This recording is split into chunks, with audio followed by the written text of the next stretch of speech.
ఒకరోజు 16 ఏళ్ల ఆర్యన్ తన తండ్రిని అడుగుతాడు, నాకు 18 ఏళ్లు వచ్చేటప్పటికి నాకు ఏం బహుమతి ఇస్తారు నాన్న? తండ్రి నవ్వుతూ, దానికి ఇంకా చాలా సమయం ఉంది కదా, అప్పటికి చూద్దాంలే అని చెబుతాడు.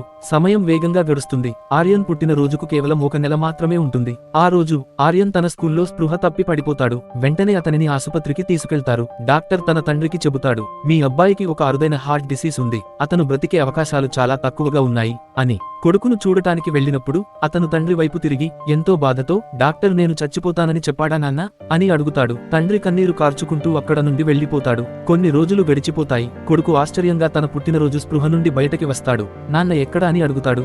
నర్సు వెంటనే డాక్టర్ను పిలుస్తుంది. డాక్టర్ అతన్ని చూసి, హ్యాపీ బర్త్డే ఆర్యన్, నీ హార్ట్ సర్జరీ సక్సెస్ అయ్యింది. నీ పుట్టినరోజు నువ్వు స్పృహలోకి రావడం మాకు ఆనందం కలిగించింది. నువ్వు స్పృహలోకి వచ్చిన రోజు నీకీ లెటర్ ఇవ్వమని మీ నాన్న చెప్పాడు. ఆ లెటర్ తెరిచి చదవడం మొదలు పెడతాడు. కన్నా, నువ్వు ఈ లెటర్ చదువుతున్నావు కాబట్టి నీ సర్జరీ విజయవంతమైందని భావిస్తున్నాను. ఇంత సంతోష సమయంలో నేను నీ దగ్గర లేకపోవటం నాకు చాలా బాధ కలిగిస్తోంది. నీకు గుర్తుందా, ఒకసారి నువ్వు నా 18వ బర్త్డేకి ఏ బహుమతి ఇస్తావు నాన్న అని అడిగావు? దానికి నేను జవాబివ్వలేదు, కానీ ఇప్పుడు జవాబిస్తున్నాను. నా గుండెనే నీకు బహుమతిగా ఇచ్చాను. ఆ లెటర్ చదివిన ఆర్యన్ కళ్లల్లో నీళ్లు రావటం మొదలైంది.